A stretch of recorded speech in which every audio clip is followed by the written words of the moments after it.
Well, with Street Fighter 6 coming out this summer, the constant Tekken character reveals, and Shamsho finally getting some rollback soon, it's been a good time for fighting games. So, I want to join the fun by looking into some single-player fighting game spin-offs, and the one to start us off, Death by Degrees. Let's check it out. But first, this is Combat Overview. Here we go over the general controls, the main mechanics, who or what we use them on, and then seeing how it all comes together. A bit more in depth, but that's what we do. So Death by Degrees is a 3D beat-em-up brawler where you get to play as Nina Williams, the assassin from Tekken, having you go on the secret mission on this cruise ship. And well, you're going to find out it has a unique control scheme and is a clone of something a little unexpected. So yeah, you attack with the right analog stick, just move it in that direction you want to attack in, and there you go. You got your mash combo, but there's even a delay string doing overhead kicks instead. Kinda wild this is even an option. And yeah, you got your 360 motions with the left thumbstick before flicking it in the direction you want with the right one to do this crowd control kick. Then there's a combat stance you can go into by holding L1, which opens up more options. In neutral you have this own combo, which is different from the other one we just saw.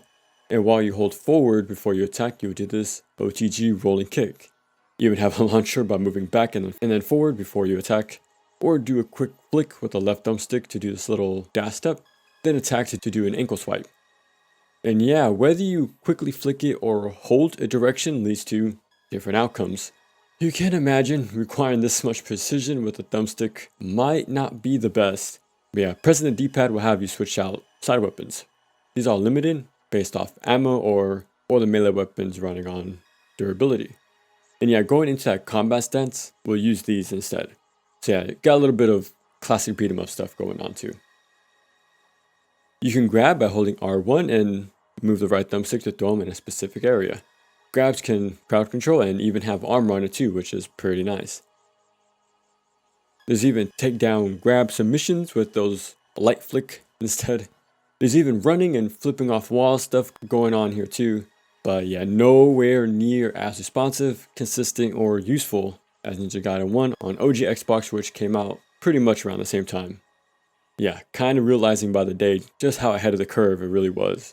But yeah, either way, stuff like that is here, but you won't use it at all or on purpose. Okay, so there's stuff here on paper. But when it's all done with the thumbsticks, it's not the most reliable thing out there, you know. Thanks. You're pretty good. So yeah, you won't be using any of this on purpose really. Which sucks because these options actually affect enemies. Again, on paper, this could have led to some thought out plays, affecting enemy states and all that, right? But yeah, we're just gonna be mashing. Plus, some of these moves can be very awkward to pull off. For example, gotta hold L1, move forward with the left thumbstick, then press down on the right thumbstick, R3, right? And as you hold all of this down, move the right thumbstick forward, which yeah, it's most likely damaging your analog sticks right about now to do a little kick under the belt. So you're just clenching your entire controller pretty harsh just to do some of these moves, and it's just not worth it. Especially for this game. Which means, yeah, let's just keep it simple and go back to the Mash Fest. For defenses, you can guard by quickly moving the right thumbstick towards the attacking enemy. Guess they did it before Revengeance, right? But yeah, you could probably guess it, it's not so good.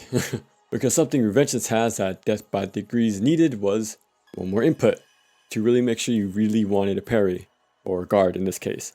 Because instead of getting a guard, you'll just attack sometimes, since it's the same input, right?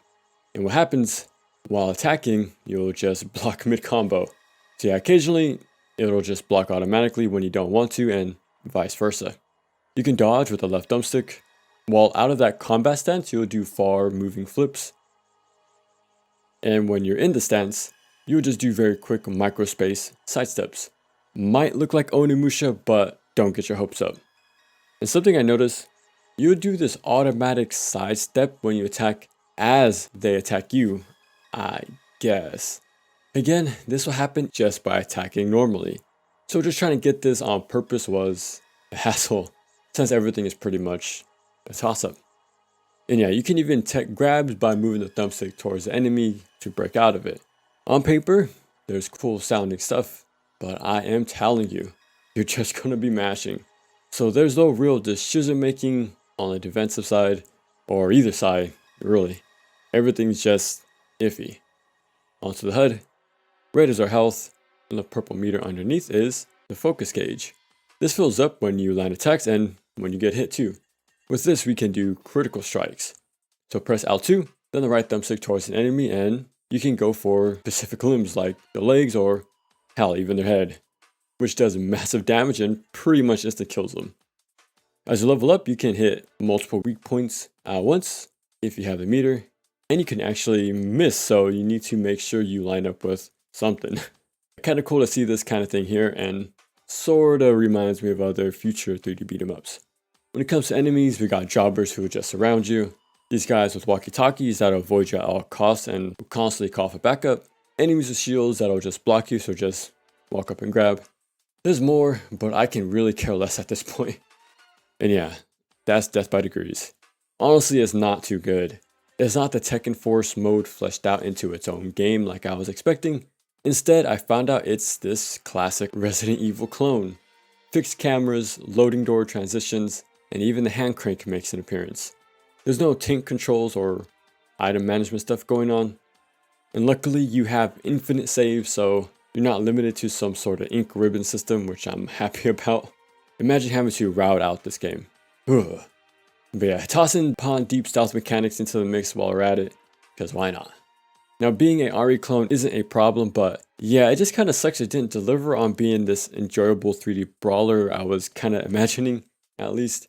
Especially since this is a spin-off of a fighting game, a 3D fighting game, and having a single player experience with Tekken's advanced laundry list of a move list to gradually unlock and use on people sounds like a damn good time. But yeah, sadly it didn't really pan out that way. Plus combat isn't the main focus here either, because like I said, this really leans into being this RE clone. Going through this interconnected map, backtracking to the same places quite a few times, unlocking shortcuts and having this lock and key setup, and the fixed camera angles, the upgrade pouches, puzzles, and more. So yeah, calling this an action game is a stretch, and it gets gruesome and kind of scary too at times. And we even get these zombies showing up too for a boss fight. It's a dream sequence, but come on now. Coolly wanted to shake up the RE formula to use something more up close and personal like Onimusha or DMC, but nah, this gets nowhere near those games. Still, it really is a strange oddity. I can see what they're going for, but it became a classic, I guess, for other reasons.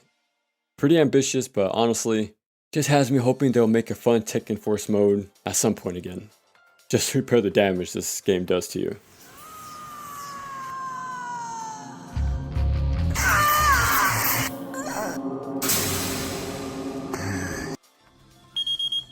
Nina, do you read me? I just broke out of the cell.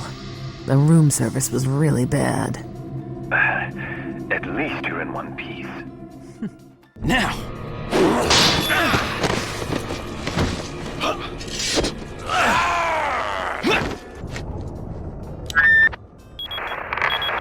It's Leon.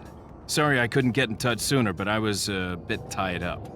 You're okay, right? I'm fine. And to tell you the truth, this would have been a complete waste of my time playing this if it wasn't for some personal mission to find out about every action game I can, and to let others know what they're about. But yeah, question is it worth playing for yourself, just for some jank PS2 action? Nope. I was on autopilot mentally for hours on end. It wasn't a good time. Sluggish, boring, and very, very draining. I know about Urban Reign and how it has connections to Tekken as well. Plus it's a 3D brawler too and all that, but I'll get around to it some other time, because this one really did leave a sour aftertaste. I'm sure this control scheme can be done well in a 3D beat 'em up, but yeah, it's not done so great here. There's a few other ones out there that do this, but I'll see if one of them gets it right eventually. But yeah, till then I guess.